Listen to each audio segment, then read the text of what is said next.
इसका कहानी scream franchise के बाकी मूवीज के साथ कनेक्टेड है, बट डोंट वरी, मैं इसके स्टोरी को बहुत ही बेहतरीन और सिंपल तरीके से एक्सप्लेन करने वाला हूँ। कहानी की शुरुआत में हमें एक कपल को दिखाया जाता है जो शाम के वक्त एक घर में आए होते हैं। पता चलता है उन्होंने उस घर को खरीदा है। फिर वो दोनों ही उस घर के अंदर आ जाते हैं। घर में कुछ स्कैरी चीजें थे और पता चलता है उस घर में पहले काफी सारा मर्डर हुआ है, लेकिन स्कॉट को इन सब चीजों से कोई फर्क नहीं पड़ रहा था और पुलिस ने जहाँ उनके डेड बॉडी को मार किया था वो उस जगह पर लेटकर सेल्फी ले रहा था और वो इन सब चीजों का मजाक उड़ा रहा था। लेकिन उसके गर्लफ्रेंड को थोड़ा डर लग रहा था। फिर वो वॉशरूम के लिए जाने लगती है और कुछ ही समय बाद ही वो चिल्लाते हुए आती है और वो स्कॉट को बताती है कि वहाँ कमरे में एक नकाब पहना हुआ किलर मौजूद है। तो वो दोनों उस कमरे में आ जाते हैं और वो लड़का घोस्टफेस के पास आ जाता है। तो घोस्टफेस उस पर हमला करने का इशारा करता है, लेकिन वो रोबोट की तरह बिहेव कर रहा था। तो वो लड़का उसका मास्क उतार के अपने गर्लफ्रेंड को उसे दिखाता है। वो बस एक एडवांस रोबोट है और कुछ नहीं। फिर वो उसे उसका मास्क पहना देता है। फिर वो दोनों ही डिनर का प्लान बना रहे थे। तभी पहले स्कॉट को एक अनजान आदमी से कॉल आता है जिसे पता था कि वो दोनों उस घर में आए हैं और वो उसे क्विज पूछता है। पहले तो वो उससे काफी फ्रेंडली बातचीत कर रहा था, लेकिन धीरे धीरे उसका टोन एग्रेसिव हो जाता है और वो उससे कहता है कि आज वो मरने वाला है। फिर कुछ समय बाद लिली को भी उस अनजान आदमी से कॉल आता है और वो उससे भी क्विज पूछ रहा था और वो उससे कहता है कि आज वो मरने वाली है, लेकिन दोनों इस चीज को ज्यादा सीरियसली नहीं लेते। उसके कुछ समय बाद जब लिली स्कॉट को ढूंढते हुए उस कमरे में आ जाती है जहाँ पर वो घोस्टफेस था, तो वो उससे नहीं डर रही थी क्योंकि उसे पता है वो एक रोबोट है। लेकिन तभी वहाँ पर एक और घोस्टफेस आ जाता है। लिली उसे देखकर डर जाती है और उसे पंच करती है, लेकिन पता चलता है वो स्कॉट था और वो उस पर प्रैंक कर रहा था और वो उसे माफी मांगता है कि ये बुरा आइडिया था। तभी स्कॉट नोटिस करता है वो घोस्टफेस जिसे वो रोबोट समझ रहे थे वो इंसानों जैसा मूव करता है। तो वो उसे टेस्ट कर रहा था। तभी अचानक से ही वो स्कॉट पर हमला कर देता है। पहले तो वो उससे बच जाता है, लेकिन फिर भी वो उसे पकड़ लेता है और अपने नाइफ को उसके सिर के आर पार कर देता है और ये देख डर के मारे लिली का तो हालत खराब हो जाता है। फिर स्कॉट वहीं मारा जाता है। फिर लिली उस पर हमला करके वहां से भागने की कोशिश करती है और घोस्टफेस उसे पकड़ने की कोशिश करता है और इसी दौरान लिली ऊपर लाइट में लटक जाती है और उसे पकड़ने के चलते घोस्टफेस नीचे गिर जाता है। लेकिन लिली वहां ज्यादा समय तक संभल नहीं पाती और वो नीचे गिरने लगती है। तो घोस्टफेस अपने नाइफ को ऊपर की तरफ कर देता है जो कि लिली के आर पार हो जाता है और लिली अधमरी हो जाती है।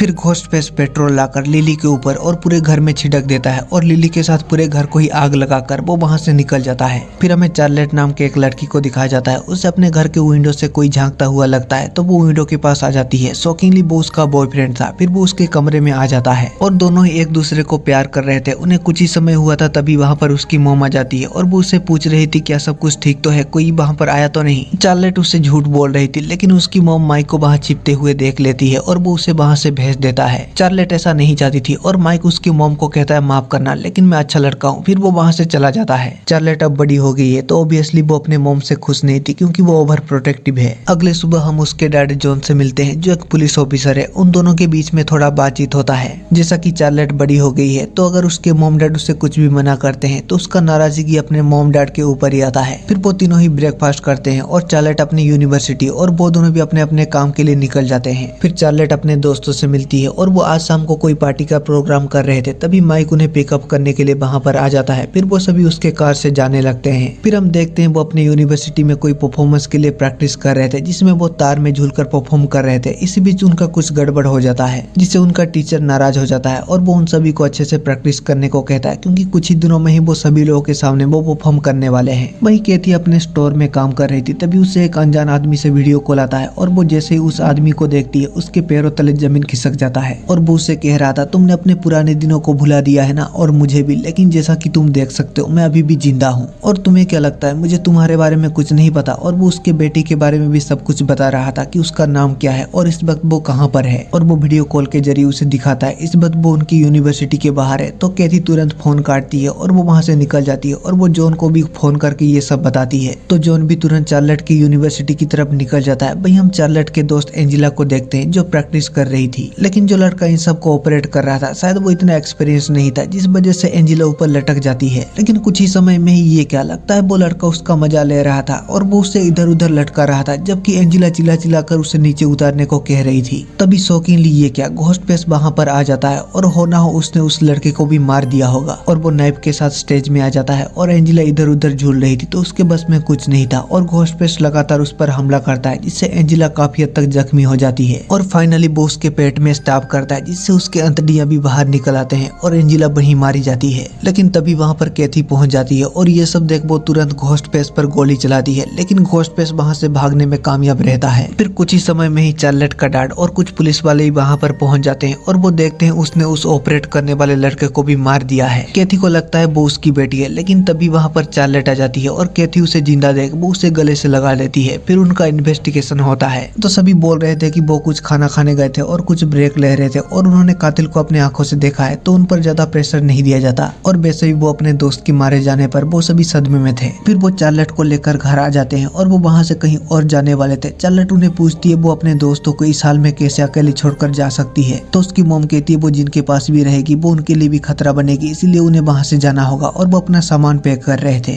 इस बात से अनजान की घोस्टफेस्ट बैटमैन की तरह उनके घर के अंदर आ चुका है और जब कैथी जॉन के पास होती है तभी वो देखते हैं उनके घर का एक लाइट अचानक से ही बंद हो जाता है। उन्हें एहसास हो जाता है घोस्टफेस्ट वहां आ चुका है तो वो तुरंत चार्लेट के कमरे की तरफ जाने लगते हैं। वो देखते हैं घोस्टफेस्ट ने चार्लेट को हॉस्टेज बना लिया है तो कैथी कहती है तुम्हारा दुश्मनी मुझसे है, उसे जाने दो और अपने बेटी को बचाने के लिए जॉन भी अपना गन नीचे रख देता है और घोस्टफेस्ट भी आगे बढ़ रहा था और वो पैर से गन को हटा देता है। इसी दौरान जॉन चार्लेट को नीचे झुकने को कहता है और उसका डैड घोस्टफेस्ट पर हमला कर देता है और उन दोनों के बीच में लड़ाई शुरू हो जाता है और घोस्टफेस्ट जॉन को बुरी तरह से मार के उसे वहां से नीचे गिरा देता है जिससे जॉन वहीं सेंसलेस हो जाता है और वो कैथी और चार्लेट का भी पीछा करने लगता है, लेकिन वो दोनों उसे छिप जाते हैं और वो घर के काफी पतली जगह से होकर गुजर रहे थे। घोस्टफेस्ट को इसके बारे में पता चल जाता है और वो नाइफ से लगातार उन पर स्टैब करता है, लेकिन वो वहां से भी किसी तरह से बच निकलते हैं और वो एक एलिवेटर जैसी जगह पे आ जाते हैं। घोस्टफेस्ट वहां अंदर जाना चाहता था लेकिन वो वहां नहीं जा पाता। वहां से बाहर निकलने के लिए उन्होंने कोई सीक्रेट रास्ता जैसा कुछ बना लिया था और चार्लेट और कैथी वहां से बाहर निकलने में कामयाब रहती हैं। जब घोस्टफेस्ट को वो अंदर नहीं मिलते तो वो भी बाहर आ जाता है और वो उनका पीछा करता है। तभी जॉन उस पर हमला कर देता है। वो अभी भी मरा नहीं था और वो दोनों ही लड़ने लगते हैं। अगर वो जॉन को वहां वैसे ही उसके साथ लड़ते हुए छोड़ देंगे तो इसमें कोई शक नहीं वो जिंदा नहीं बचेगा। तो चार्लेट वहीं से एक लकड़ी के चीज से घोस्टफेस्ट पर हमला कर देती है और जॉन भी उस पर हमला करके उसे रोड में पहुंचा देता है और वो जैसे ही खड़ा होता है तभी एक कार आकर उसे सीधा कुचल देता है और घोस्टफेस्ट वहीं मारा जाता है। फिर कैथी जॉन को गले से लगा लेती है। तभी उसी कार से एक लड़की बाहर निकलती है। उसे घोस्टफेस्ट के बारे में अच्छे से पता था और उसके साथ उसके कुछ दोस्त भी आए थे। फिर वो कैथी से मिलती है, उसका नाम आगाथा है और वो दोनों ही एक दूसरे को गले से लगा लेते हैं। फिर आगाथा के साथ ही कैमरा और माइक निकलते हैं और वो घोस्टफेस्ट के पास आ जाते हैं और कैमरे के सामने वो उसका नकाब हटाते हैं और उसका चेहरा देखकर वो सभी हैरान रह जाते हैं। उनमें से कोई भी उसे नहीं पहचानता था। फिर कुछ ही समय में ही वहाँ पुलिस भी पहुंच जाते हैं और जॉन को अब लगता है कि घोस्टफेस्ट मारा जा चुका है, लेकिन कैथी को ऐसा नहीं लगता। और वहाँ जो कोई भी लोग इस सब को देखने के लिए मौजूद थे, इंक्लूडिंग चार्लेट के स्कूल का वो टीचर और उसका बॉयफ्रेंड माइक, उनको भी वो शक के नजर से देखने लगती है। उसके बाद कैथी आगाथा और वो सभी उनके घर के अंदर आ जाते हैं और वो घोस्टफेस्ट के बारे में ही बात कर रहे थे और चार्लेट भी मिलेनी और एडम से मिलती है। देन अगले दिन वो इस चीज को लेकर ही अपने मॉम और डैड से नाराज थी। उन्हें ऐसा कोई किलर के बारे में पता था जो उनके फैमिली के पीछे पड़ा हुआ है, फिर भी उन्होंने उसे कुछ बताया क्यों नहीं। उसकी मॉम कहती है इस सब के पीछे जो कोई भी है वो उसे सजा देकर रहेंगे, लेकिन तब तक उन्हें उसका बात मानना होगा। और वो उसे मिलेनी और एडम के साथ ही घर पर छोड़कर वो आगाथा के साथ एक मेंटल हॉस्पिटल में आ जाते हैं। वो वहाँ एक आदमी के बारे में पता कर रहे थे जिसने 3 लड़कियों और एक लड़के को मार दिया था। वहाँ का स्टाफ बताता है उसका नाम चार्ली है। वो काफी ज्यादा एग्रेसिव था और वो उन्हें उस कमरे को भी दिखाता है जहाँ पर दीवार में कुछ अजीब और काफी डरावने ड्राइंग्स चिपकाए गए थे। उस हत्या के बाद वो वहाँ से कहाँ गया ये उन्हें नहीं पता। फिर वो उसे उस आदमी का फोटो दिखाते हैं जिसे उन्होंने उस घोस्टफेस्ट से लिया था। तो वो आदमी बताता है वो आदमी भी वहाँ पर ही एडमिट था, लेकिन कुछ सालों पहले ही वो ठीक होकर वहाँ से चला गया था। वहीं जब घर में चार्लेट अपने बॉयफ्रेंड से मिलने का बात करती है तो वो दोनों भी उसके साथ जाते हैं और वो तीनों ही वहीं के एक बार में आ जाते हैं जहाँ उसके दोस्त पहले से ही मौजूद थे। और चार्लेट माइक से मिलती है और माइक के पूछने पर वो उसे बताती है कि वो दोनों उनके सेफ्टी के लिए हैं और वो सभी वहाँ पर साथ में काफी अच्छा टाइम स्पेंड कर रहे थे। वहीं घर में जॉन अकेला ही होता है। जब उसे कुछ अजीब आवाज सुनाई देता है तो वो उस तरफ आ जाता है जहाँ उनका कुछ रिपेयरिंग का काम चल रहा था और वो उस जगह को चेक कर रहा था। तभी शॉकिंगली ये कि घोस्टफेस्ट पहले से ही वहाँ पर मौजूद था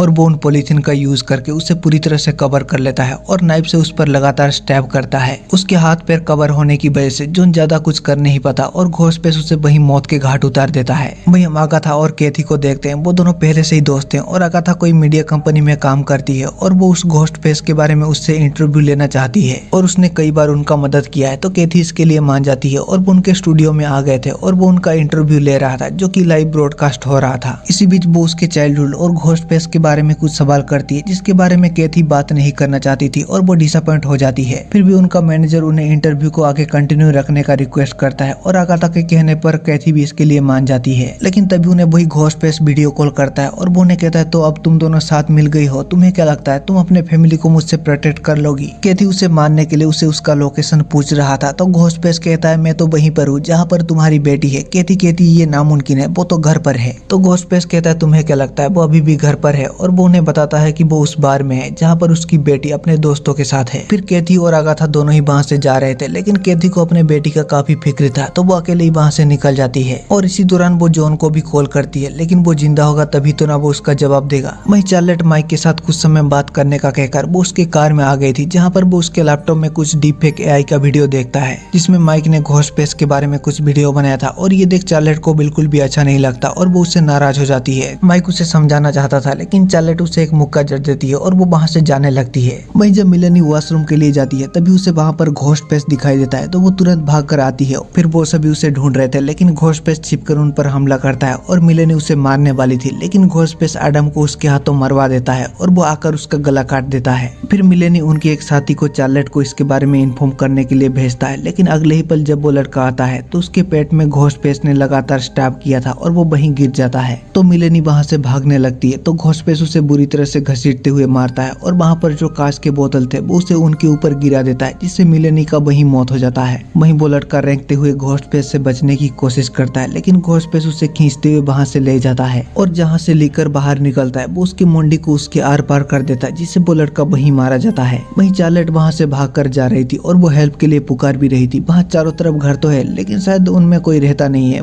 कोई भी उसके मदद के लिए नहीं आता और चार्लेट को वहाँ घोस्टफेस का परछाई दिखाई देता है तो वो वहाँ से भागने लगती है। तभी वहाँ पर माइक आ जाता है और वो उससे माफी मांग रहा था। चार्लेट कहती है भले ही तुमने वो अनइंटेंशनली किया हो लेकिन अब हमें पहले यहाँ से निकलना होगा। लेकिन तभी वहाँ पर घोस्टफेस पता नहीं कैसे पहुंच जाता है और वो माइक पर लगातार स्टैब करता है। माइक उससे फाइट बैक करने की कोशिश करता है लेकिन घोस्टफेस काफी ज्यादा पावरफुल था और लगातार उस पर स्टैब करने की वजह से माइक वहीं पर मारा जाता है और ये देख चार्लेट का हालत खराब हो जाता है और वो वहाँ से भागने लगती है और वहाँ उनका जो स्टोर था वो उसमें कोड डालकर उसके अंदर आ जाती है और वो अपने मॉम को मैसेज करती है। फिर वो देखती है घोस्टफेस वहाँ पर आ चुका है और शॉकिंगली ये क्या पता नहीं कैसे लेकिन घोस्टफेस को उनका स्टोर का कोड पता था और वो दरवाजा खोलकर अंदर आने लगता है और ये देख चार्लेट वहाँ से भागने लगती है और खुद को एक कमरे के अंदर बंद कर देती है और वहाँ जितने भी भारी सामान था वो उन्हें दरवाजा के सामने लाकर खड़ी कर देती है। तभी उसकी मॉम उसे फोन करती है और उसे बताती है कि वहाँ ड्रॉवर में एक गन रखा हुआ है तो वो उसे उठा ले और उसके पास वहाँ का सीसीटीवी फुटेज का एक्सेस था तो वो ये सब लाइव देख पा रही थी और वो उसे बताती है घोस्टफेस डोर के दूसरी तरफ है तो उसे अंदर से उस पर गोली चलाना होगा। और जैसे ही घोस्टफेस उसके फ्रंट में आता है तो उसकी मॉम उसे शूट करने को कहती है और चार्लेट वैसा ही करती है। घोस्टफेस को गोली लग जाता है और वो वहीं लुढ़क जाता है। उसकी मॉम उसे कहती है वो गिर चुका है और उसे उसके सिर में गोली मारना होगा चाहे वो जिंदा हो या फिर मर गया हो। और चार्लेट जैसे ही बाहर आती है वो उसके सिर में गोली मारने वाली थी। तभी शॉकिंगली ये क्या घोस्टफेस को तो मानो जैसे कुछ हुआ ही ना हो और वो चार्लेट पर हमला कर देता है और वो उसे बुरी तरह से मार के वहाँ से दूर फेंक देता है। और वो जैसे उसे मारने के लिए आता है तो चार्लेट वहाँ से सिलेंडर को उठा लेती है और उसके सिर पे दे मारती है। फिर घोस्टफेस उसके तरफ हमला करने के लिए आगे बढ़ रहा था